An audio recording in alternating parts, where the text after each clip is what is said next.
محمد مصطفیٰ، اسلام احمدیت، غلام احمد کی خلافت احمدیہ، حضرت خلیفۃ المسیح الخامس، حضرت امیر المومنین جماعت احمدیہ عالمگیر، نعرہ تکبیر۔ السلام علیکم ورحمۃ اللہ۔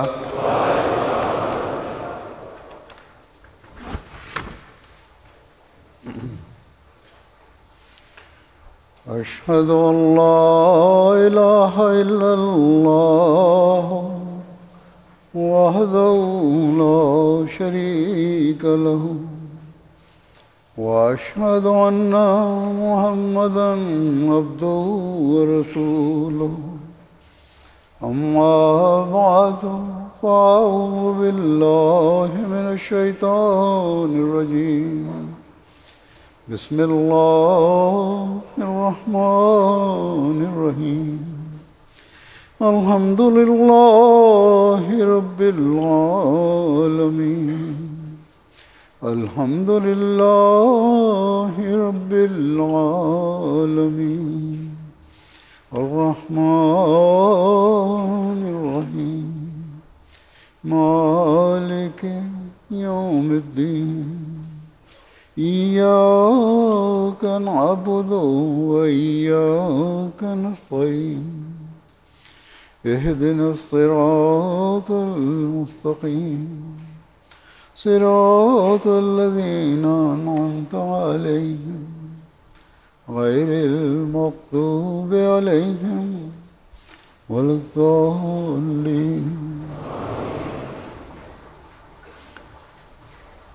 آج کل کے نام نہاد علماء حضرت مسیح موعود علیہ الصلوۃ والسلام پر یہ الزام لگاتے ہیں کہ نعوذ باللہ آپ نے مسیح اور مہدی کا دعویٰ کر کے حضرت صلی اللہ علیہ وسلم کی توہین کی، جبکہ یہ ایک ایسا جھوٹا الزام ہے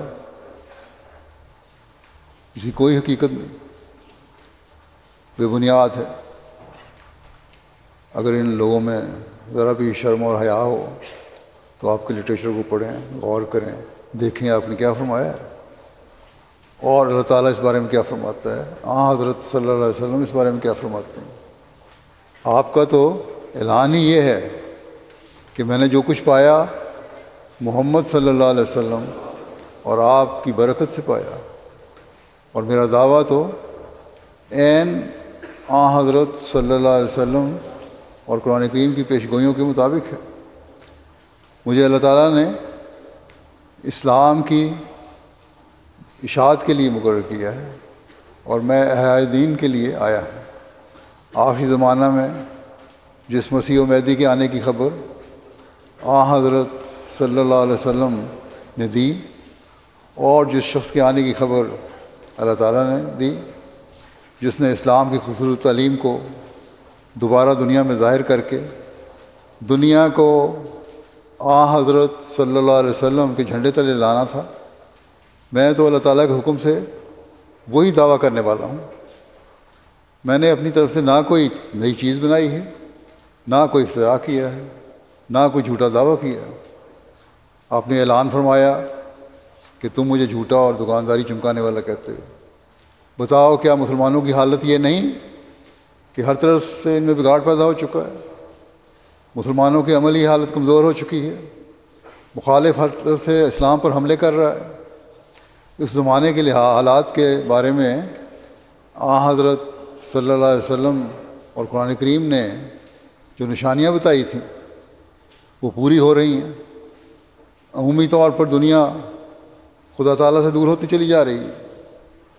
اب بھی اگر کسی ایسے مسئلے کی ضرورت نہیں جو اللہ تعالیٰ کی طرف سے ہدایت پا کر اسلام کی خوبصورت تعلیم کو پھیلانے آیا ہو، جس نے حضرت صلی اللہ علیہ وسلم کی غلامی میں آپ کی خوبصورت تعلیم کو دنیا میں پھیلانا ہے، تو پھر وہ شخص کب آئے گا؟ آپ نے کھل کر زمانے کے حالات کی وضاحت فرمائی کہ یہ وہی زمانہ ہے جس میں یہ حالات ظاہر ہو رہے ہیں، اور زمانے کی ضرورت ایک مسئلے کو پکار کر بلا رہی ہے۔ قرآن کریم اور آن حضرت صلی اللہ علیہ وسلم کی پیشگوئیاں زمانے کی حالت کا نقشہ کھینچ رہی ہیں۔ مسیح موعود کے دعوے کے ساتھ خدا تعالیٰ کی تائید ذات و نصرت کا نظر آ رہی ہیں، لیکن اس کے باوجود تم سمجھنا نہیں چاہتے۔ آپ فرماتے ہیں کہ جس وقت آپ نے دعویٰ کیا اس وقت اسلام پر غیر مذاہب اور خاص طور پر عیسائیت کی طرف سے ایسے تابڑ توڑ حملے ہو رہے تھے کہ کئی لاکھ مسلمان ہندوستان میں ہی عیسائی ہو گئے تھے، برصغیر ہند و پاکستان میں۔ آپ نے فرمایا کہ کیا آپ بھی کسی ایسے مسئلے کے آنے کی ضرورت نہیں جو اسلام کی خوبصورت تعلیم کو دنیا میں رائج کرے، اسے دوبارہ واضح طور پر بیان کرے، اسلام کی خوبصورت تعلیم کو، اس کی خوبصورتی دکھائے، اس کی چمک دکھائے، اور لوگوں کو حضرت صلی اللہ علیہ وسلم کے جھنڈے تلے لے کر آئے۔ اسلام پر ہر طرف سے حملے ہو رہے ہیں، بلکہ آج کل بھی ہم دیکھتے ہیں کہ یہ حملے بڑھتے ہی چلے جا رہے ہیں، گو کہ ان کا طریق بدل گیا ہے۔ لیکن افریقہ میں اور بعض اور دوسرے ممالک میں تو یہ تو حملے مذہب کے طور پر اسلام پر ہو رہے ہیں، عیسائیت کی طرف سے ہو رہے ہیں، اور اب بھی لوگ دین سے ہٹ رہے ہیں، دیریت کی طرف جا رہے ہیں، یا مذہب کو، اسلام کو چھوڑ رہے ہیں، خواہ ظاہر کریں یا نہ کریں۔ لیکن جب مخفی طور پر لوگوں سے پوچھا جائے تو بے شمار ایسے مسلمان ہیں جن کا جب سروے کیا گیا ہے، جو سامنے آتا ہے تو ایسا ڈیٹا سامنے آیا ہے جن کا خدا تعالیٰ سے کوئی تعلق نہیں، صاحب برملا کہتے ہیں، اور نہ اسلام سے ان کو خاص تعلق ہے، بلکہ صرف نام کے مسلمان ہیں۔ لیکن نہ تو مسلمانوں کے لیڈروں کو کوئی فکر ہے، نہ ہی علماء کو، ہر کوئی صرف اپنی کرسی بچانے میں لگا ہوا ہے۔ جن مسلمان ممالک کو اللہ تعالیٰ نے دولت سے نوازا ہے وہ بھی اس طرف کوئی توجہ نہیں دے رہے، اور وہ مسلمان ممالک بھی جہاں دولت کم ہے لیکن اللہ تعالیٰ نے انہیں بہرحال حکومت سے نوازا ہے، وہ بھی اپنی کرسی بچانے کے لیے لگے ہوئے ہیں، لوگوں کو ایک دوسرے کو قتل کر رہے ہیں اپنے مفادات کی خاطر، مسلمان کو مار رہے ہیں۔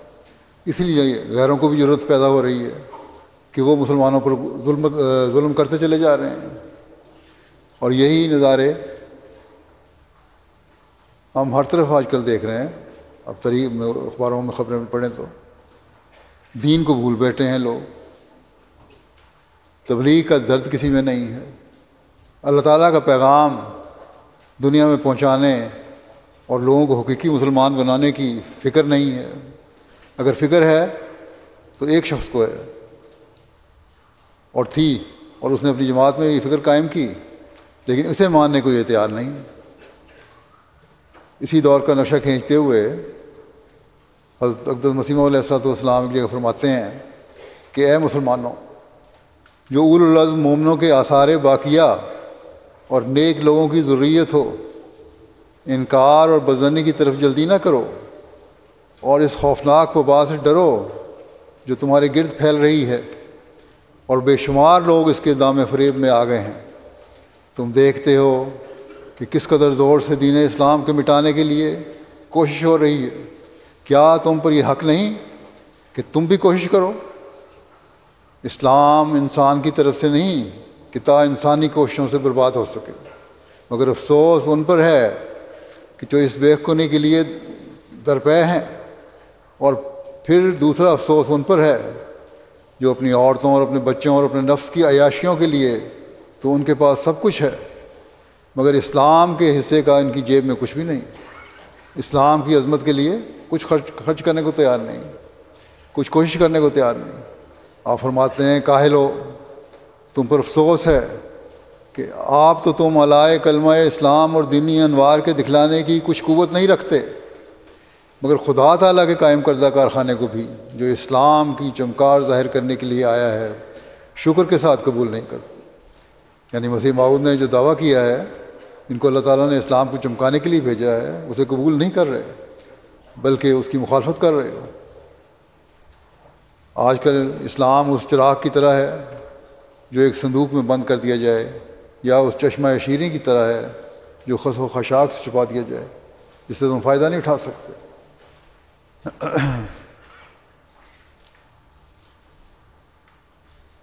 آپ نے فرمایا اسلام تو تنزل کی حالت میں پڑا ہوا ہے، کچھ تو فکر کرو، کچھ تو خوف کرو۔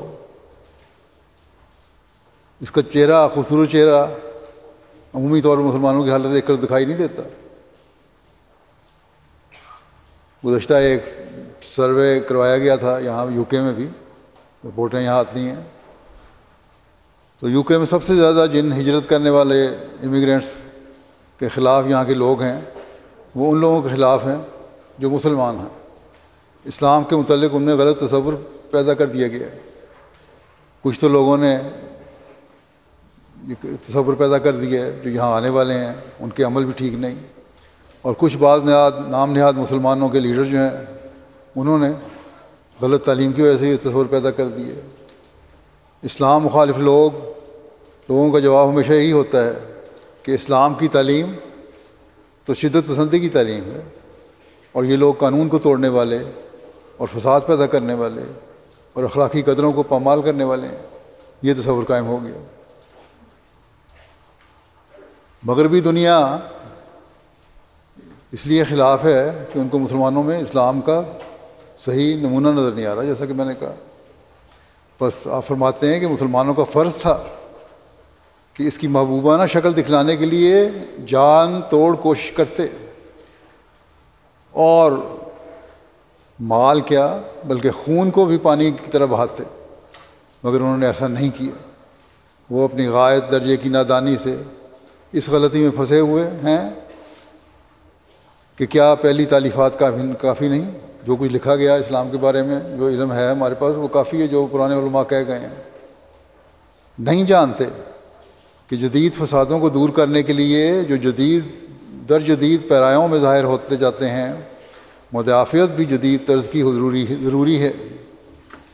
نیز ہر زمانے کی تاریکی پھیلنے کے وقت میں جو نبی، رسول اور مرسل آتے رہے، کیا اس وقت پہلی کتابیں نہیں تھیں؟ ایک تو ان کے عمل ایسے نہیں جن کے ذریعے سے اسلام کی خصوصی دکھائیں، پھر اس بات پر خوش ہیں کہ ہماری تعلیم مکمل ہے۔ نہیں جانتے کہ اس خوبصورت تعلیم کی مزید چمک دکھانے کے لیے ہی اللہ تعالیٰ مسلح بھیجتا ہے، اور اس زمانے بھی اس نے اپنے وعدے کے مطابق بھیجا ہے۔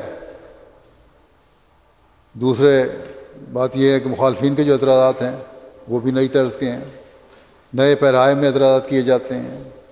ان کے رد کے لیے بھی اللہ تعالیٰ کی طرف سے ایسے معلم کی ضرورت تھی اور ہے جو قرآنی تعلیم کی روشنی میں ان کے اعتراضات کے مطابق جوابات دے، لیکن مولوی اور نام نہاد علماء اس سے عامت المسلمین کو دور لے جا رہے ہیں، بھٹکا رہے ہیں، غلط قسم کا تاثر دے رہے ہیں۔ بہرحال آپ اس بات کو سمجھاتے ہوئے فرماتے ہیں کہ سو بھائیوں، یہ تو ضروری ہے کہ تاریکی پھیلنے کے وقت میں آسمان سے روشنی اترتی ہے۔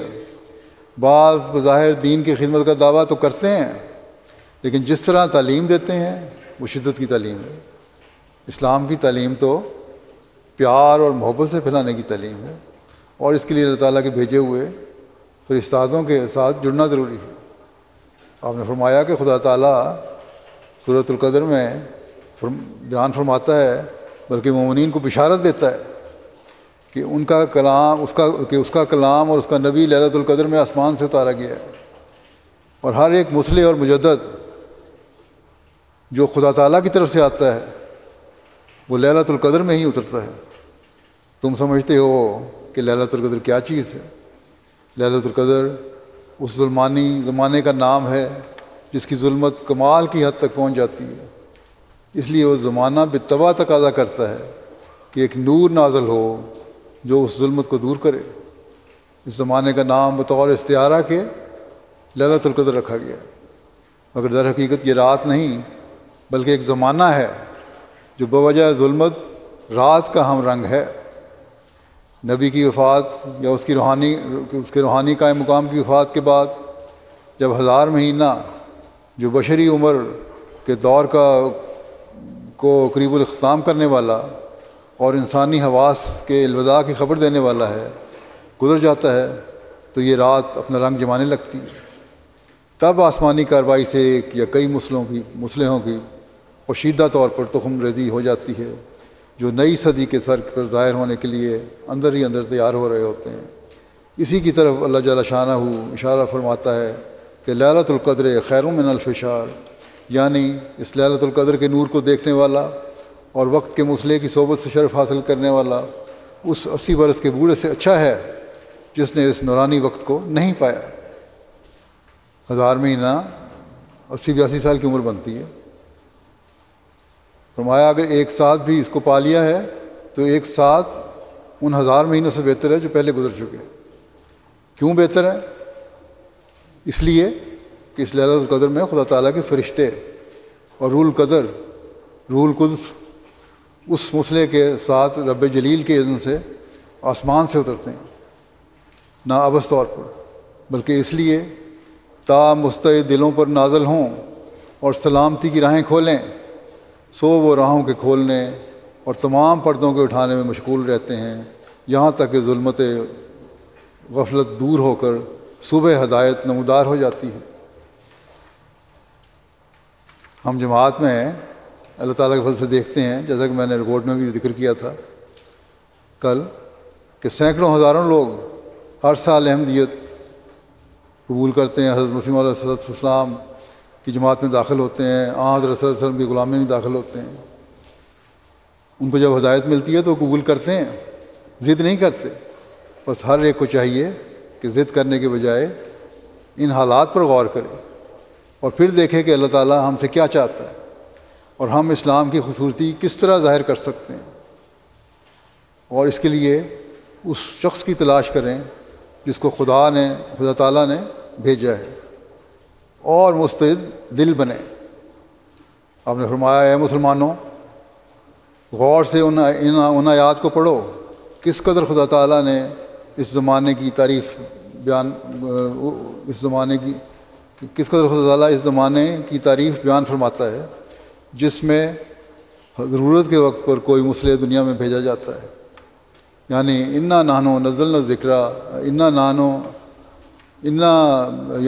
انزلناہ فی لیلۃ القدر، کہ دیکھو اور سمجھو کہ کیا تم ایسے زمانے کا قدر نہیں کرو گے؟ کیا تم خدا تعالیٰ کے فرمودہ کو بنظر استہزاء دیکھو گے؟ یہ تو بڑے شرم کی بات ہے۔ پھر آپ نے فرمایا کہ یہ زمانہ ایسا زمانہ تھا جو طبعاً چاہتا تھا کہ جس طرح مخالفوں کے فتنے کا سیلاب بڑے زور سے چاروں پہلوؤں پر حملہ کرنے کے لیے اٹھا ہے، ایسے ہی مدافعت بھی چاروں پہلوؤں کے لحاظ سے ہو، اور اس عرصے میں 14ویں صدی کا آغاز بھی ہو گیا۔ اس لیے خدا نے 14ویں صدی کے سر پر اپنے وعدے کے موافق جو انا نحن نزلنا الذکر و انا لہ لحافظون ہے، اس فتنے کی اصلاح کے لیے ایک مجدد بھیجا۔ مگر چونکہ خدا تعالیٰ کے نزدیک ہر ایک مجدد کا ایک خاص نام ہوتا ہے، اور جیسا کہ ایک شخص جب ایک کتاب تالیف کرتا ہے تو اس کے مضامین کے مناسب حال اس کتاب کا نام رکھ دیتا ہے، ایسا ہی خدا تعالیٰ نے اس مجدد کا نام خدمات مفوضہ کے مناسب حال مسیح رکھا، کیونکہ یہ بات مقرر ہو چکی تھی کہ آخری زمانے کے صلیبی فتنوں کی مسیح اصلاح کرے گا۔ اس زمانے میں آپ کا جو زمانہ تھا حضرت صلی اللہ علیہ وسلم کی زندگی میں، تو یہ فتنہ انتہا کو پہنچا ہوا تھا اور کھلے طور پر مخالفت ہوتی تھی، لیکن اب خاموشی سے اور نئے طریقوں سے اسلام کی مخالفت ہو رہی ہے۔ وہ طریقہ نہیں اختیار کیا، انہوں نے نئے طریقے ایجاد کرنے شروع کر دیے۔ اسلام مخالف طاقتیں کیا زور اسلام کو ختم کرنے کے لیے نہیں لگا رہی ہیں؟ ہم دیکھتے ہیں، کیا ہمیں یہ نظر نہیں آتا؟ لیکن مسلمان دنیا اس کو سمجھتی نہیں۔ اس کا علاج کوئی جنگ و جدل نہیں، بلکہ اس کا علاج یہ ہے کہ اسلام کی خوبصورت تعلیم سے دلوں کو فتح کر کے انہیں خدا کا بندہ بنایا جائے۔ جو مخالفین ہیں انہی کے دلوں میں اسلام کی عظمت پیدا کی جائے۔ آپ فرماتے ہیں کہ پس جس شخص کو یہ اصلاح سپرد ہوئی ضرور تھا کہ اس کا نام مسیح موعود رکھا جائے، پس سوچو کہ یکسر الصلیب یعنی صلیب کو توڑنے کی خدمت کس کے سپرد ہے؟ یہ مسیح موعود ہی کے سپرد ہے۔ اور کیا یہ وہی زمانہ ہے یا کوئی اور؟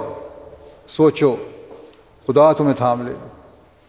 اس وقت کے حالات کے مطابق آپ نے بڑی درد اور فکر سے اس بات کی طرف توجہ دلائی ہے، اور یہ باتیں ہم آج بھی دیکھ رہے ہیں کہ گو بظاہر مذہبی طور پر اس طرح مخالفت نہیں کی جا رہی، کہا یہی چاہتا ہے کہ مذہبی مخالفت نہیں ہے، لیکن یہ بھی ایک دجالی چال ہے اور طریقوں سے اسلام پر حملے کیے جا رہے ہیں۔ پھر آپ ضرورت زمانہ اور مسئلے کے آنے کی اہمیت کے بارے میں ایک جگہ بیان فرماتے ہیں، آیا یہ امر ثابت ہے یا نہیں کہ آنے والے مسیح موعود کو اسی زمانے میں آنا چاہیے جس میں ہم ہیں؟ فرمایا صحیح بخاری میں جو اصل الکتب بعد کتاب اللہ کہلاتی ہے،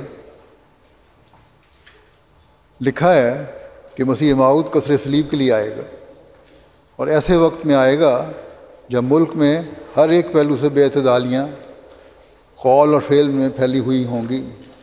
سو اب اس نتیجے تک پہنچنے کے لیے غور سے دیکھنے کی بھی حاجت نہیں، کیونکہ ظاہر ہے کہ عیسائیت کا اثر لاکھوں انسانوں کے دلوں پر پڑ گیا ہے، اور اب اگر کھلے طور پر نہیں تو اندرونی طور پر اس کی ایسی مخالفتیں ہو رہی ہیں کہ ہمیں نظر نہیں آتا۔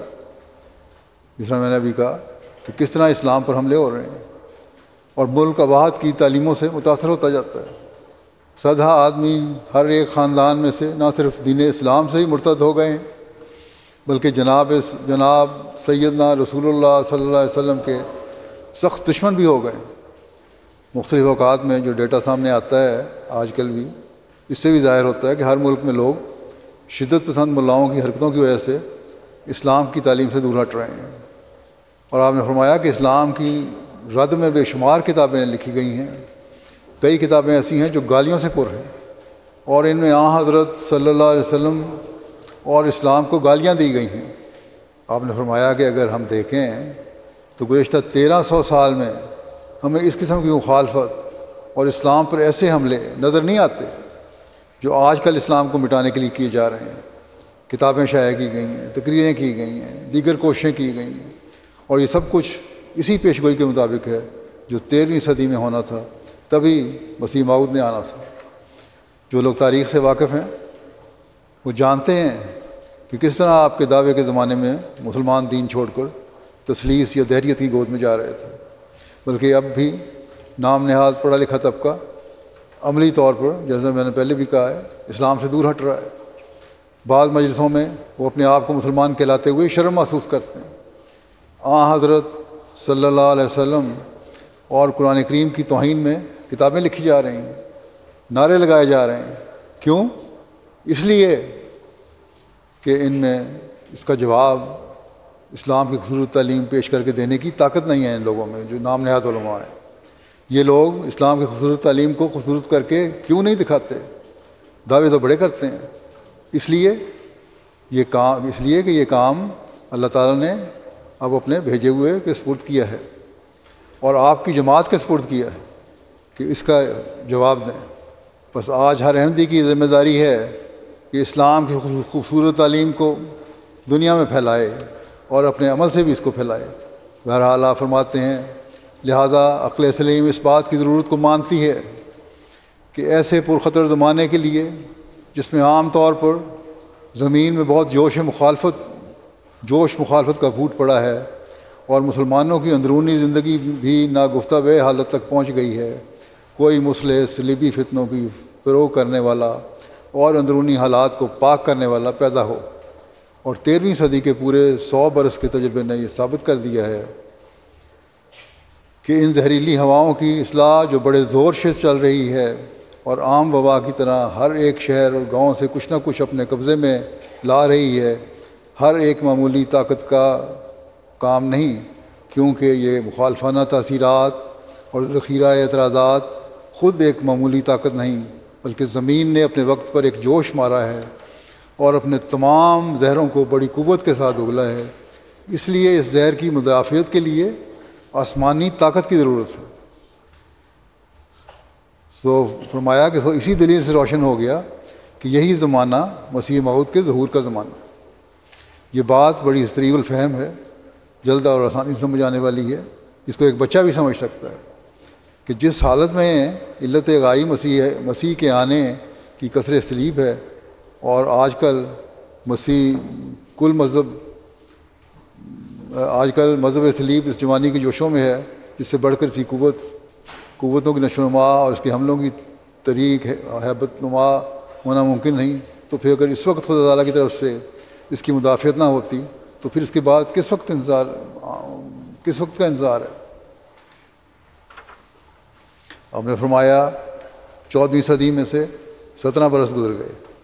تو اس صورت میں اگر جب آپ نے فرمایا تھا اس وقت 17 برس گزرے تھے، اگر اب تک مسیح نہیں آیا تو ماننا پڑے گا کہ خدا تعالیٰ کی مرضی ہے کہ اور 100 برس تک یا اس سے بھی زیادہ اسلام کو نشانہ توہین اور تحقیر رکھے. کیا مسلمان یہی سمجھتے ہیں؟ آپ نے ایک شعر میں یہی فرمایا تھا کہ وقت تھا وقت مسیحا، نہ کسی اور کا وقت، میں نہ آتا تو کوئی اور ہی آیا ہوتا. تکبیر، نعرہ تکبیر، اسلام احمدیت، غلام احمد کی نعرہ تکبیر. آنا تو بہرحال تھا جیسا کہ آپ نے بیان فرمایا. اب تو اس بات کو بھی 100 سال گزر گئے ہیں جب آپ نے یہ فرمایا تھا. ابھی تک یہ انتظار کر رہے ہیں، یا پھر یہ کہتے ہیں کہ اس نے آنا ہے کوئی نہیں. بس غور کرنے کی ضرورت ہے. ابھی تک مسیح موعود نہیں آیا اور اسلام کی حالت کی طرف کسی کو توجہ پیدا نہیں ہو رہی. جو نام نہاد مسلمان یہ کہتے ہیں کہ ہم اسلام کا دفاع کر رہے ہیں، بہت سارے دعویٰ کرنے والے ہیں، لیکن ان کا دفاع کیا ہے؟ ہر جگہ اسلام کی تحقیر کی جا رہی ہے. کیا خدا تعالیٰ اپنے وعدہ پورا نہیں کرے گا؟ کیا حضرت صلی اللہ علیہ وسلم کی پیشگوئی پوری نہیں ہوں گی؟ پیشگوئیاں پوری نہیں ہوں گی اور ضرور ہوں گی، لیکن جن کی نظر دیکھنے کی ہو وہ دیکھیں گے کہ اللہ تعالیٰ کس طرح پوری فرما رہا ہے. بعض لوگ اور گروہ اسلام کی خدمت کے نام پر کام ضرور کر رہے ہیں، لیکن وہ اسلام کی خدمت تشدد اور جنگ سے کرنا چاہتے ہیں، لیکن ہتھیار وہ پھر بھی اپنے مخالفین سے مانگتے ہیں. یہی ہمیں نظر آ رہا ہے آج کل. یا اگر تھوڑے بہت بناتے بھی ہیں، کسی ملک میں ہتھیار بن رہے ہیں اسلامی ملک میں، تو اس قابل نہیں ہوتے کہ دشمن کے جدید ہتھیاروں کا مقابلہ کر سکیں. پھر ان غیروں کی طرف ان کو جھکنا پڑتا ہے ایسے ہتھیاروں کے لیے بھی. ایسی چیز کا پھر کیا فائدہ؟ اگر دفاع کرنا چاہتے ہیں تو یا تو خود اپنے اندر جرأت پیدا کریں اور ہر لحاظ سے اسلام کا دفاع کریں. آج کل اسلام پر اور مسلمان ملکوں پر جو حملے ہو رہے ہیں، کون ہے جو ان کی حمایت کرتا ہے؟ وہ ایک دوسرے کے حق میں بولنا بھی نہیں چاہتے. فلسطینیوں کے حق میں کون بول رہا ہے؟ اور اگر کوئی فکر ہے تو صرف یہ کہ احمدیوں کو ختم کرو، اسی بات پر زور ہے. ان کے نزدیک یہی ناموس رسالت کے لیے ضروری ہے کہ احمدیوں کو ختم کر دیا جائے. یہ عقل کے کورے نہیں جانتے کہ احمدی تو جو قربانیاں دے رہے ہیں وہ تو حضرت صلی اللہ علیہ وسلم کے پیغام کو دنیا میں پھیلانے اور اسلام کی اشاعت کے لیے ہی دے رہے ہیں. آپ نے اصل جہاد کی وضاحت کرتے ہوئے فرمایا، اس کثرت صلیب سے میری مراد وہ طریقے جہاد اور کشت و خون نہیں جو حال کے اکثر علماء کا مد نظر ہے، کیونکہ وہ لوگ تمام خوبیوں کو جہاد اور لڑائی پر ختم کر بیٹھے ہیں. اور میں اس بات کا سخت مخالف ہوں کہ مسیح یا اور کوئی دین کے لیے لڑائیاں کرے. ہاں، مسلمانوں پر حملے ہوتے ہیں، ملکوں پر حملے ہوتے ہیں، وہاں دفاع کرنا جائز ہے اور کرنا بھی چاہیے، لیکن یہ کہنا کہ دین پر حملے ہو رہے ہیں تو دین کے نام پر اس طرح حملے کوئی نہیں ہو رہے. آج کل مختلف طریقے ہیں، جو طریقہ دشمن استعمال کر رہا ہے وہی آپ استعمال کر رہے ہیں. جو اسلام کے شدید مخالف ہیں وہ بھی بڑی ہوشیاری سے یہی بات کرتے ہیں کہ ہم اسلام پر حملے نہیں کر رہے، بلکہ ان لوگوں پر حملے کر رہے ہیں جو غلط حرکتیں کرتے ہیں. بس ان دجالی چالوں کا مقابلہ کرنے کے لیے ضروری ہے کہ اسلام کی خوبصورت تعلیم کو دنیا میں پھیلایا جائے اور دنیا کو بتایا جائے کہ یہ لوگ سب دجالی چالیں چل رہے ہیں، کچھ ہوش سے دیکھو اور انصاف سے کام لو. یہی وہ طریقہ ہے جو ہم اختیار کر سکتے ہیں ہتھیاروں سے جنگ کب تک کرتے رہیں گے؟ ہاں جیسا کہ میں نے کہا اگر ملکوں پر حملہ ہو تو دفاع ضروری ہے، اس کے لیے پھر تیار ہونا چاہیے پھر ان کو، لیکن وہ بھی تیار نہیں۔ پھر آپ نے فرمایا دوسری دلیل وہ بعض احادیث اور کشوف اولیاء کرام و علماء اعظام ہیں جو اس بات پر دلالت کرتے ہیں کہ مسیح موعود اور مہدی موعود 14ویں صدی کے سر پر ظاہر ہوگا۔ چنانچہ حدیث الآیات و بعد المیاتین کی تشریح بہت سے متقدمین اور متاخرین پرانے اور نئے علماء نے یہی کی ہے کہ میاتین کے لفظ سے وہ میاتین مراد ہیں جو الف کے بعد ہیں، یعنی 1000 کے بعد۔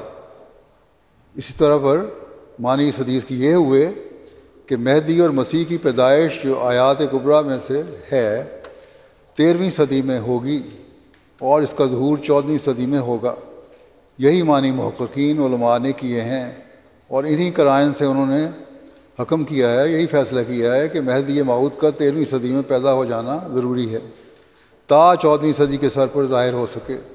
چنانچہ اس بنا پر اور نیز کئی قرائن کی روح سے بھی مولوی نواب صدیق حسن خان صاحب مرحوم اپنی کتاب حجج الکرامہ میں لکھتے ہیں کہ میں بلحاظ قرائن قویہ گمان کرتا ہوں کہ 14ویں صدی کے سر پر مہدی موعود کا ظہور ہوگا، اور ان قرائن میں سے ایک یہ ہے کہ 13ویں صدی میں بہت سے دجالی فتنے ظہور میں آ گئے ہیں۔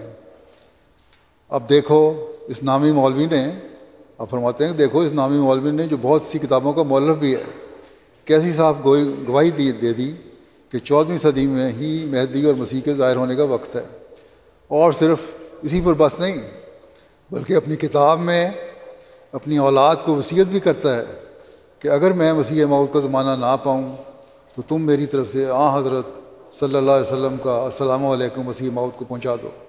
لیکن آپ نے یہ بھی لکھا کہ اگر یہ زندہ ہوتا تھا تب شاید یہ بھی مولویوں کی طرح مخالفت کرتے۔ کیا ان مولویوں نے 14ویں صدی کے آنے پر کبھی غور نہیں کیا؟ کچھ خوف خدا اور تقویٰ سے بھی کام لیا؟ کون سا حملہ ہے جو نہیں کیا انہوں نے؟ کون سی تکذیب اور توہین ہے جو ان سے ظہور میں نہیں آئی؟ اور کون سی گالی ہے جس سے زبان کو روکے رکھا انہوں نے؟ اصل بات یہ ہے کہ جب تک کسی دل کو خدا نہ کھولے کھل نہیں سکتا، اور جب تک وہ قادر کریم خدا اپنے فضل سے بصیرت عنایت نہ کرے تب تک کوئی آنکھ دیکھ نہیں سکتی۔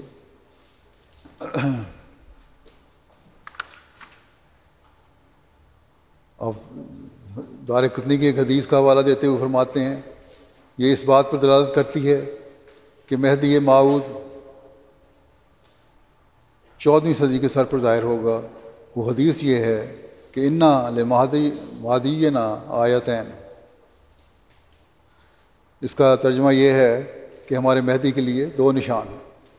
جب سے زمین و آسمان کی بنیاد ڈالی گئی ہے وہ نشان کسی معمور اور مرسل اور نبی کے لیے ظہور میں نہیں آئے، اور وہ نشان یہ ہیں کہ چاند کا اپنی مقررہ راتوں میں سے پہلی رات میں اور سورج کا اپنی مقررہ دنوں میں سے بیچ کے دن میں رمضان کے مہینے میں گرہن ہوگا، یعنی انہی دنوں میں جب کہ مہدی اپنا دعویٰ دنیا کے سامنے پیش کرے گا اور دنیا اس کو قبول نہیں کرے گی، آسمان پر اس کی تصدیق کے لیے ایک نشان ظاہر ہوگا، اور وہ یہ کہ مقررہ تاریخوں میں جیسا کہ حدیث مذکورہ میں درج ہے سورج چاند کا رمضان کے مہینے میں جو نزول کلام الہی کا مہینہ ہے گرہن ہوگا، اور ظلمت کے دکھلانے سے خدا تعالیٰ کی طرف سے یہ اشارہ ہوگا کہ زمین پر ظلم کیا گیا اور جو خدا کی طرف سے تھا اس کو مفتری سمجھا گیا۔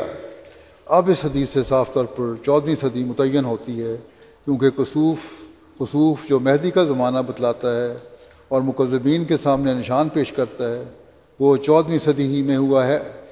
اب اس سے زیادہ صاف اور صریح دلیل کون سی ہوگی کہ خسوف کے زمانے کو مہدی موعود کا زمانہ حدیث نے مقرر کیا ہے، اور یہ امر مشہود و محسوس اس کی گواہی دے رہا ہے کہ یہ خسوف 14ویں صدی ہجری میں ہی ہوا، اور اسی صدی میں مہدی ہونے کے مدعی کی سخت تکذیب ہوئی۔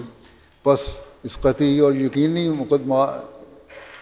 اور یقینی مقدمات سے یہ قطعی اور یقینی نتیجہ نکلا کہ کہ مہدی موعود کا زمانہ 14ویں صدی ہے اور اس سے انکار کرنا امور مشہودہ محسوسہ بدیہہ کا انکار ہے، سب ایسی باتوں کا انکار ہے جو ظاہر و باہر ہیں اور کھلی طور پر ہیں، ظاہر ہو رہی ہیں۔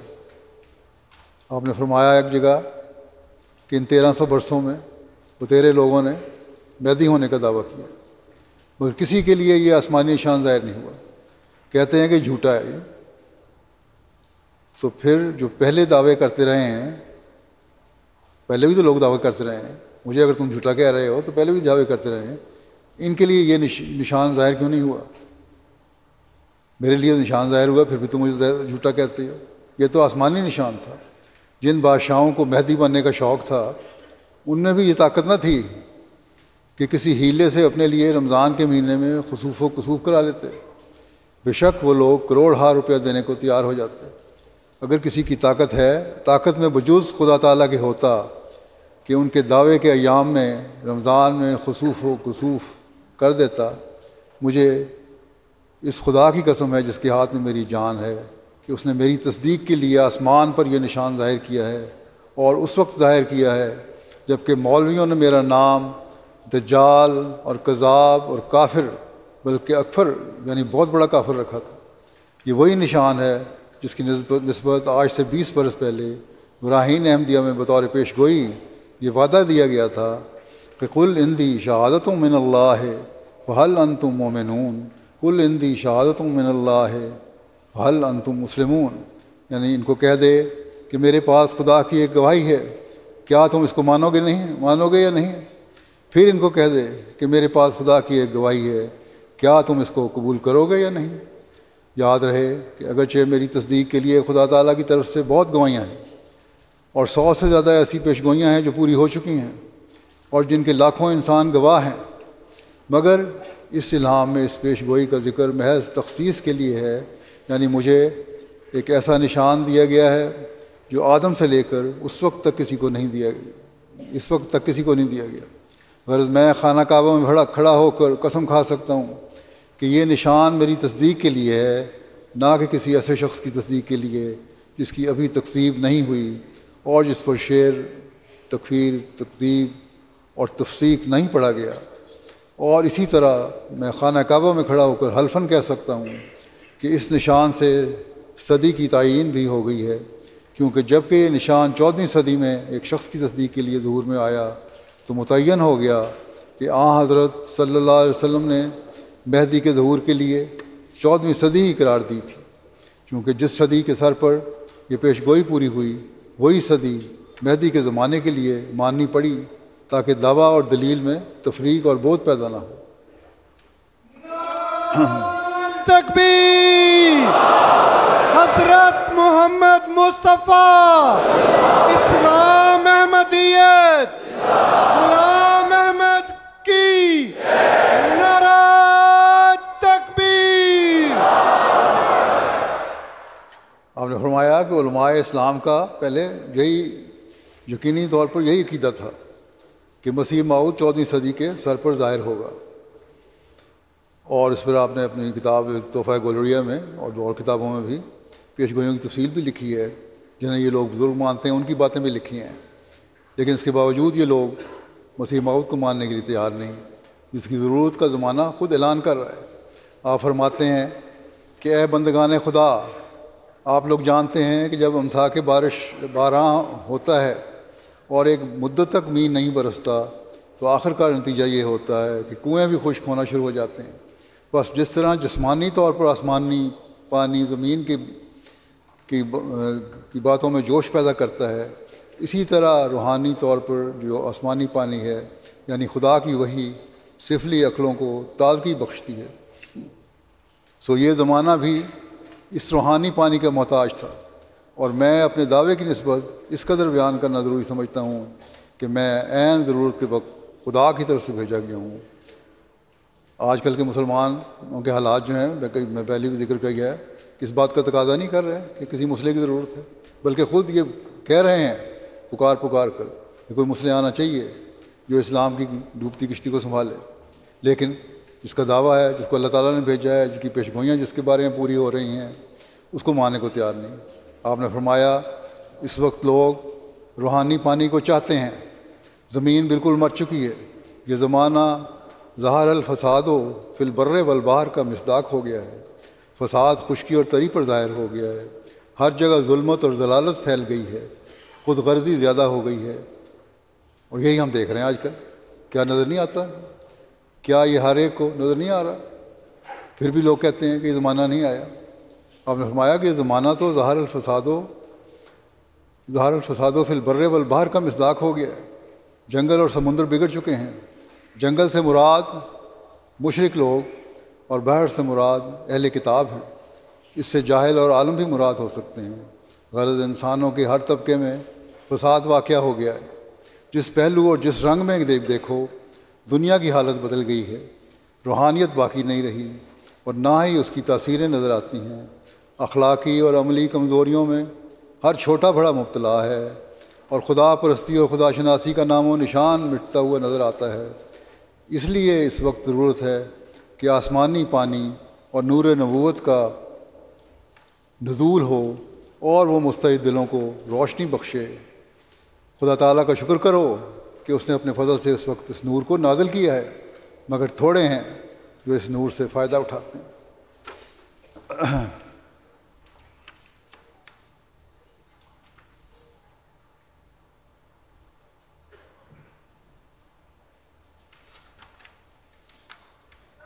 فرمایا یہ کہتے ہیں کہ عیسیٰ نے آسمان پر سے اترنا ہے۔ اگر یہ صحیح ہے تو یہی وقت ہے جب اسے اترنا چاہیے آسمان سے، اگر اترنا ہے اس نے تو، کیونکہ تمہارے خیال میں ایک مفتری اور کاذب مدعی مسیح ہونے کا دعویٰ کرتا ہے۔ اگر فی الواقعہ یہی سچ ہے کہ جھوٹا ہے کہ مسیح نے آسمان سے آنا ہے، تو چاہیے کہ اللہ تعالیٰ اب اسے اتارے تاکہ دنیا گمراہ نہ ہو، کیونکہ ایک کثیر جماعت تو مجھے مسیح موعود تسلیم کر چکی ہے۔ اگر اس وقت وہ نہ آیا تو پھر کب آئے گا؟ کیا یہ ہو سکتا ہے کہ خدا تعالیٰ کاذبوں اور مفتریوں کی مدد کرے؟ اگر ایسا کبھی ہوا ہے تو نظیر پیش کرو، تو مثال پیش کرو، پھر بتاؤ کہ راست بازوں کی سچائی کا کیا معیار ہے۔ بس یہ بات ہمارے مخالفین کو سوچنے کی ضرورت ہے کہ اسلام میں بگاڑ پیدا کرنے کے لیے تو نعوذ باللہ حضرت مرزا غلام احمد قادیانی علیہ السلام کو ماننے والے بھرپور کوشش کر رہے ہیں کہ بگاڑ پیدا ہوتا جائے اسلام میں، اور ہر سال لاکھوں لوگ ان میں شامل بھی ہو رہے ہیں، لیکن اسلام کے دفاع اور بچانے کے لیے خدا تعالیٰ کسی کو نہیں بھیج رہا۔ جو ان کی کوششیں ہیں نام نہاد علماء کی، وہ بھی بالکل نہ ہونے کے برابر ہیں، رائے گاہ ہیں، بلکہ خود بدنام کر رہی ہیں اسلام کو۔ یہ نام نہاد علماء جو اپنے زوم میں دفاع کر رہے ہیں اور احمدیت کی مخالفت پر تلے ہوئے ہیں، ان کی کوششوں سے اسلام کی خوبصورت تعلیم بدنام ہو رہی ہے۔ خود ان میں سے انصاف سے کام لینے والے بعض اس بات کو تسلیم کرتے ہیں، اور اب مسلمانوں میں سے پڑھا لکھا طبقہ بھی یہ تسلیم کرنے پر مجبور ہو چکا ہے کہ علماء جو باتیں اور جس طرح کی حرکتیں کر رہے ہیں، اس سے اسلام کی تعلیم واضح نہیں ہو رہی، بلکہ یہ لوگ اسلام کی خوبصورت تعلیم پر زد لگا رہے ہیں، اس کو داغ لگا رہے ہیں۔ بس ان کو کچھ ہوش اور عقل سے کام لینا چاہیے۔ ماننا یا نہ ماننا ایک علیحدہ بات ہے، لیکن کسی کو یہ حق نہیں پہنچتا کہ وہ یہ گالیاں بھی دیں اور دوسروں کو مجبور کریں گالیاں دو، نہیں تو تمہیں قتل کر دیا جائے گا، تم مسلمان نہیں ہو۔ یہی کچھ پاکستان میں مولوی کر رہا ہے آج کل۔ قرآن کریم نے تو فرعون کے مقابلے میں بھی حضرت موسیٰ کو کہا تھا کہ نرم زبان استعمال کرو، لیکن یہ لوگ تو گالیوں پر تلے ہوئے ہیں، اور گالیوں کے سوا ان کے پاس ہے کچھ نہیں، اور اس لحاظ سے گالیوں کے مقابلے میں ہم ان سے جیت سکتے، یہ اس معاملے میں جیت گئے ہیں۔ لیکن یہاں ساتھ ہی میں احمدیوں کو بھی کہتا ہوں، بعض دفعہ تبلیغ میں بعض جوش میں آ کے غلط باتیں کر جاتے ہیں۔ ہمارا کسی احمدی کا یہ کام نہیں کہ جیسی زبان مخالفین استعمال کر رہے ہیں وہ زبان ہم استعمال کریں۔ ہماری طرف سے ہمیشہ نرمی، پیار اور محبت اور اسلام کی خصوصی تعلیم کی تعلیم دی جانی چاہیے۔ اور فرماتے ہیں کہ یاد رکھو میرے آنے کی دو غرضیں ہیں، ایک یہ کہ جو غلبہ اس وقت اسلام پر دوسرے مذاہب کو ہوا ہے، گویا وہ اسلام کو کھاتے جاتے ہیں، اور اسلام نہایت کمزور یتیم بچے کی طرح ہو گیا ہے۔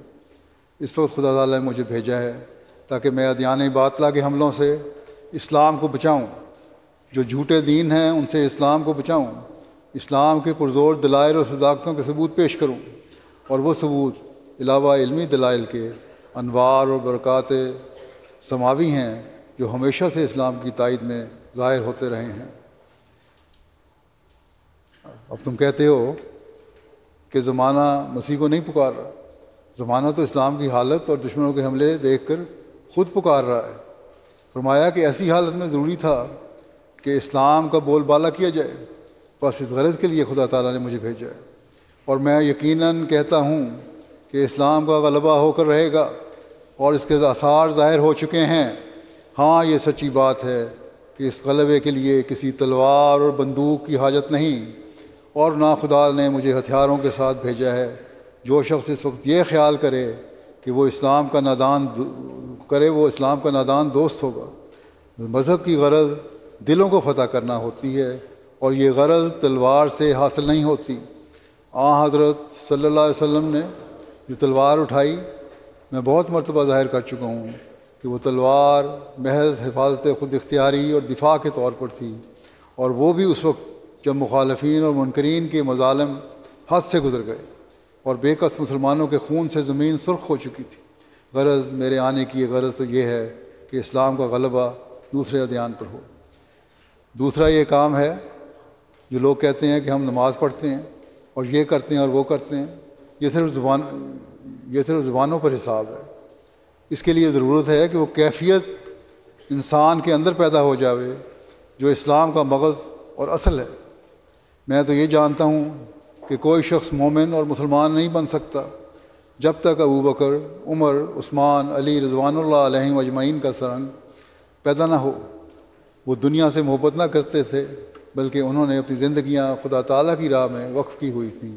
اب جو کچھ ہے وہ دنیا ہی کے لیے ہے، اور اس قدر استغراق دنیا میں ہو رہا ہے، اس میں غرق ہو چکے ہیں کہ خدا تعالیٰ کے لیے کوئی خانہ خالی نہیں رہنے دیا۔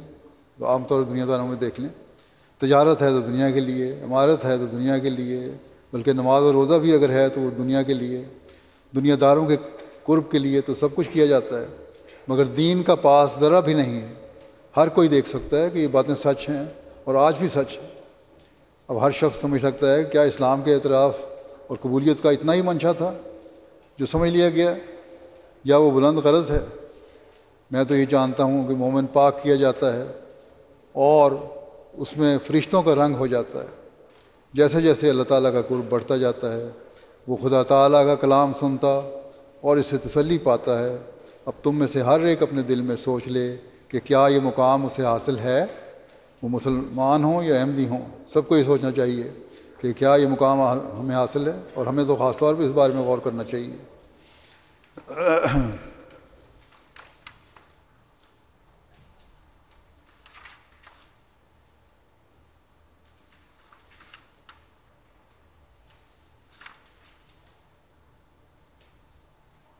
میں آپ کے بارے میں بعض پیشگوئیوں کا بھی ذکر کر دیتا ہوں، جن میں وہ پیشگوئیاں بھی شامل ہیں جو قرآنی ہیں۔ کچھ ذکر پہلے بھی میں کر آیا ہوں۔ آپ فرماتے ہیں کہ من جملہ ان دلائل کے جو میرے مسیح موعود ہونے پر دلالت کرتے ہیں، وہ ذاتی نشانیاں ہیں جو مسیح موعود کی نسبت بیان فرمائی گئی ہیں، اور ان میں سے ایک بڑی نشانی یہ ہے کہ مسیح موعود کے لیے ضروری ہے کہ وہ آخری زمانے میں پیدا ہو، جیسا کہ حدیث میں ہے یکون فی آخر الزمانے عند تظاہر الفتن والانقطاع من الزمن امیر، کہ آخری زمانے میں جب فتنوں کا غلبہ ہوگا اور زمانہ منقطع ہو جائے گا تو ایک امیر یعنی مسیح موعود ظاہر ہوگا۔ اور اس بات کے ثبوت کے لیے کہ در حقیقت یہ آخری زمانہ ہے جس میں مسیح کو ظاہر ہونا چاہیے، دو طور کے دلائل موجود ہیں۔ اول یہ کہ وہ آیات قرآنیہ اور آثار نبویہ جو قیامت کے قرب پر دلالت کرتے ہیں پورے ہو گئے ہیں، جیسا کہ خسوف کسوف کا ایک ہی مہینہ میں یعنی رمضان میں ہونا، جس کی تصریح آیت و جمع الشمس والقمر اور سورج اور چاند دونوں کو جمع کر دیا جائے گا، اس میں ہے۔ یہ تشریح خسوف و خسوف کی میں پہلے بھی وضاحت کر آیا ہوں۔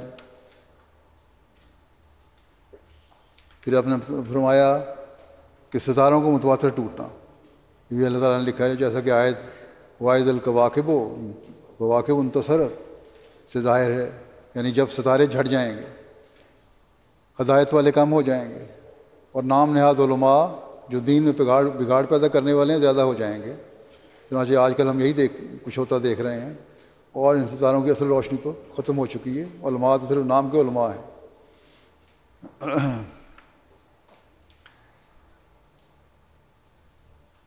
پھر آپ نے فرمایا کہ یہ بھی لکھا ہے کہ سخت قسم کا کسوف شمس واقعہ ہو جس سے تاریکی پھیل جائے گی، جیسا کہ آیت اذا الشمس کورت سے ظاہر ہے، جس کا مطلب ہے کہ جب نور آفتاب کو لپیٹ دیا جائے گا۔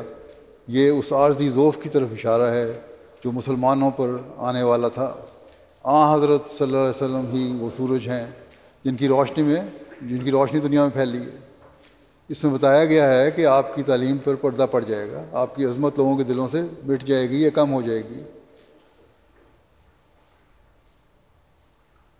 اس وقت اللہ تعالیٰ کی رحمت پھر جوش میں آئے گی، اور آپ صلی اللہ علیہ وسلم کے غلام صادق کے ذریعے آپ کی عظمت اور آپ کی خصوصی تعلیم لوگوں پر واضح کی جائے گی۔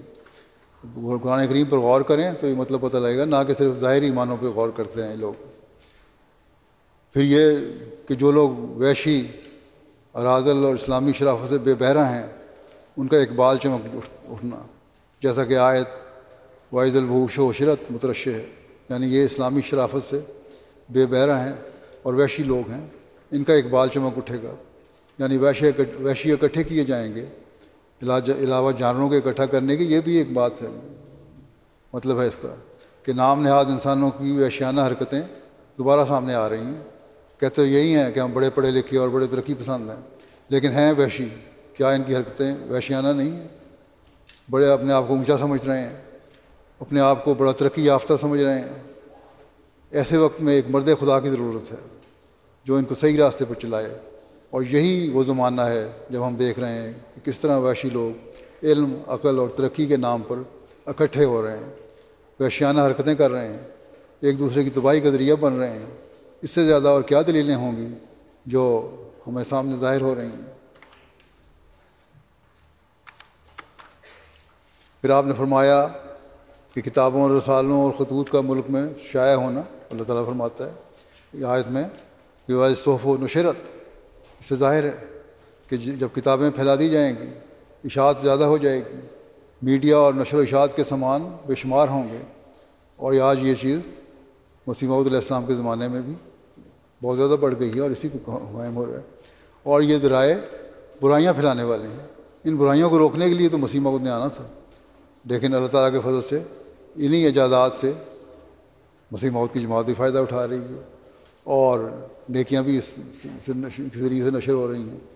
بس اس زمانے میں ایک مسئلے کی ضرورت تھی جو آیا، اللہ تعالیٰ نے بھیجا، لیکن اگر غور کریں علماء تبھی ان کو سمجھ آ سکتی ہے۔ فرمایا کہ علماء کی باطنی حالت کا جو نجوم اسلام ہے مقدر ہو جانا بھی لکھا ہے، جیسا کہ وزن نجوم قدرت، وزن نجوم قدرت سے صاف معلوم ہوتا ہے کہ جب ستارے دھندلے ہو جائیں گے، صحابہ کے نمونے غائب ہو جائیں گے، نیک لوگوں کے نمونوں کی کوئی اہمیت نہیں رہے گی، اور ان نام نہاد علماء کے نمونے تو دھندلائے ہوئے ہوں گے جو اسلام کی خصوصی تعلیم پیش نہیں کر سکیں گے۔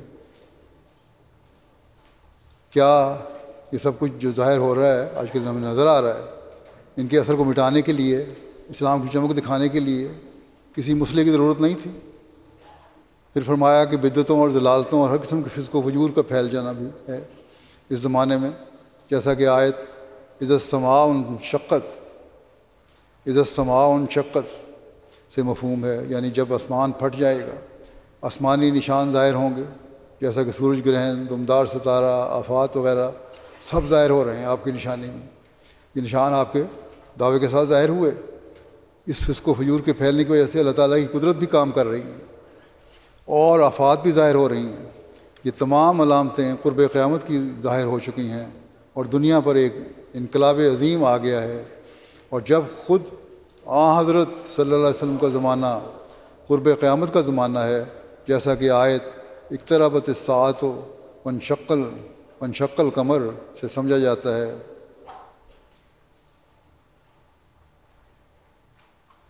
تو پھر یہ زمانہ جس پر 1300 برس اور گزر گیا، اس کے آخری زمانہ ہونے میں کس کو کلام ہو سکتا ہے؟ اس میں کوئی شک نہیں ہو سکتا۔ پر اس زمانے میں اصلاح کے لیے ضروری تھا کسی مسئلے کا آنا۔ آپ فرماتے ہیں پر ضرورت زمانہ بھی ہے، پیش گوئیاں بھی پوری ہو رہی ہیں، اور اللہ تعالیٰ کی تائیدات بھی شامل ہیں، جیسا کہ ابتدا سے آج تک دیکھ رہے ہیں۔ اس لیے آپ نے فرمایا کہ اب میں بموجب آیت کریمہ و اما بنعمت رب کا فحدث اپنی نسبت بیان کرتا ہوں کہ خدا تعالیٰ نے مجھے وہ نعمت بخشی ہے کہ جو میری کوشش سے نہیں بلکہ شکم مادر میں ہی مجھے عطا کی گئی ہے۔ میری تائید میں اس نے وہ نشان ظاہر فرمائے ہیں کہ جن کی بے شمار ان کی تعداد ہے۔ بعض نشان اس قسم کے ہیں جن میں خدا تعالیٰ نے ہر ایک محل پر اپنے وعدے کے موافق مجھ کو دشمنوں کی شر سے محفوظ رکھا، اور بعض نشان اس قسم کے ہیں جن میں ہر محل پر اپنے وعدے کے موافق میری ضرورتیں اور حاجتیں اس نے پوری کی، اور بعض نشان اس قسم کے ہیں کہ اس نے بموجب اپنے وعدہ انی مہین من ارادہ احانت کا کہ میرے پر حملہ کرنے والوں کو ذلیل اور رسوا کیا۔ اور اس کی بہت ساری نشانیاں ہمیں آج کل نظر آتی ہیں، جو رپورٹیں آتی ہیں ہمیں اس میں ذکر ہوتا ہے ان کا۔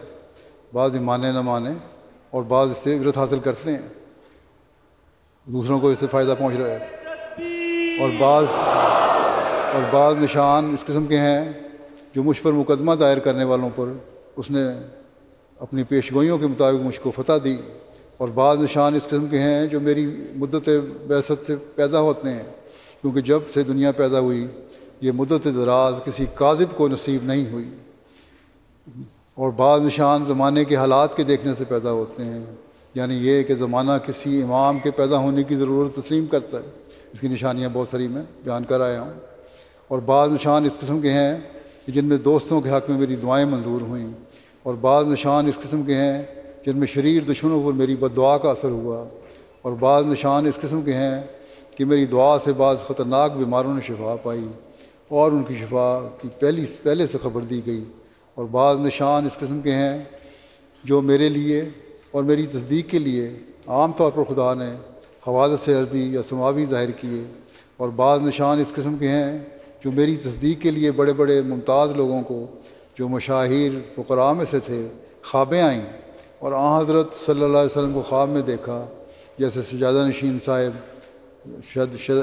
نشین صاحب العلم سندھ جن کے مرید 1 لاکھ کے قریب تھے، اور جیسے خواجہ غلام فرید صاحب چاچڑا والے، اور بعض نشان اس قسم کے ہیں کہ ہزارہ انسانوں نے محض اس وجہ سے میری بیعت کی کہ خواب میں بتلایا گیا کہ یہ سچا اور خدا تعالیٰ کی طرف سے ہے، اور یہ نشان آج بھی ہم پورا ہوتے دیکھ رہے ہیں۔ کل کی رپورٹ میں نے ذکر کیا تھا چند واقعات کا، لیکن ایسے بے شمار واقعات کی رپورٹیں ہیں۔ اللہ تعالیٰ نے خواب میں بتایا کہ یہ سچا انسان اسے قبول کرو، اور بعض نے اس وجہ سے بیعت کی کہ حضرت صلی اللہ علیہ وسلم کو خواب میں دیکھا اور آپ نے فرمایا کہ دنیا ختم ہونے کو ہے اور یہ خدا کا آخری خلیفہ اور مسیح موعود ہے، اور بعض نشان اس قسم کے ہیں جو بعض اکابر نے میری پیدائش یا بلوغ سے پہلے میرا نام لے کر میرے مسیح موعود ہونے کی خبر دی، جیسے نعمت اللہ ولی اور میاں گلاب شاہ ساکن جمال پور ضلع سلطانہ، اور بعض نشان اس قسم کے ہیں جن کا دامن ہر ایک قوم کے مقابلے پر اور ہر ایک ملک تک اور ہر ایک زمانے تک وسیع چلا گیا ہے، اور وہ سلسلہ مباحلات ہے جس کے بہت سے نمونے دنیا نے دیکھ لیے ہیں، اور پھر آج تک یہ تائیدات و نشانات نظر آ رہے ہیں۔ دنیا میں پھیلی ہوئی جماعت اور ہر ملک میں پیش گوئی کے مطابق آپ کی بیعت میں لوگوں کا آنا، کیا یہ خدا تعالیٰ کی تائیدات کی نشانی نہیں؟ کاش کہ یہ لوگ عقل کریں۔ بس تکبیر، حضرت محمد مصطفیٰ، اسلام احمدیت، غلام احمد کی نعرہ تکبیر۔ بس یہ سب باتیں ان لوگوں کے سوچنے کے لیے ہیں جن کو اللہ تعالیٰ نے عقل دی ہے۔ اگر آنکھوں میں پردے نہ پڑے ہوں اور انصاف کے تقاضوں سے پرکھنے کی کوشش کی جائے تو یہ ماننا پڑے گا کہ آپ ہی زمانے کی ضرورت کے مطابق عین وقت پر مسیح و مہدی کے مقام پر فائز ہو کر خدا تعالیٰ کی طرف سے آئے ہیں، اور گزشتہ 136 سالہ جماعت احمدیہ کی تاریخ اس بات پر گواہ ہے کہ یقیناً خدا تعالیٰ کی تائید اور نصرت آپ کے ساتھ ہے اور آپ کی جماعت کے ساتھ ہے۔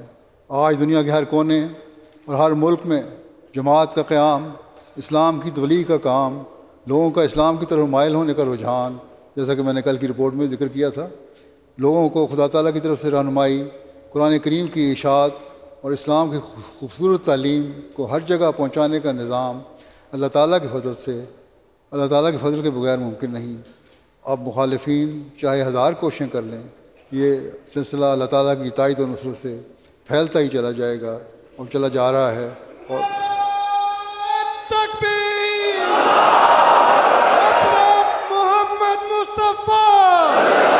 حضرت محمد مصطفیٰ! اسلام احمدیت! اسلام احمدیت! غلام احمد کی! غلام احمد کی! خلافت احمدیہ! حضرت خلیفۃ المسیح الخامس!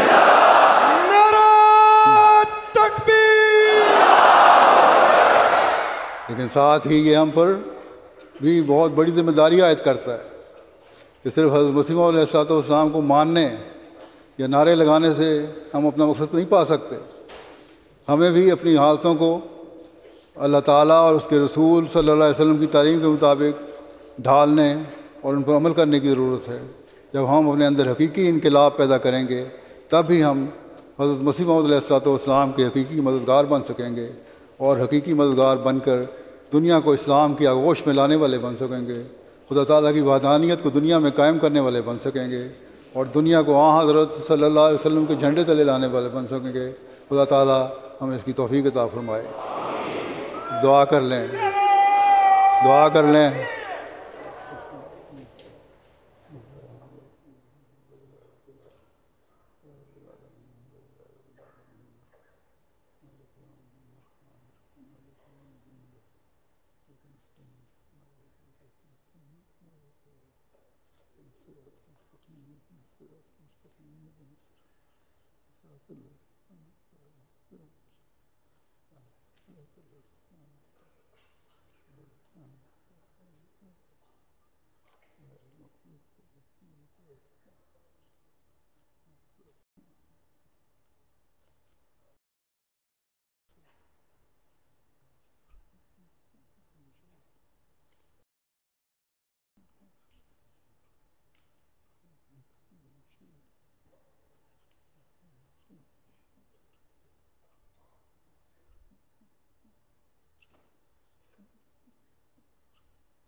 آمین۔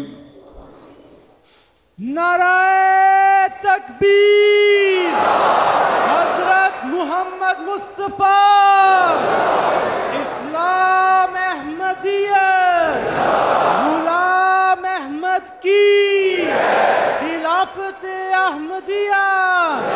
حضرت خلیفۃ المسیح الخامس! جلسہ سالانہ UK!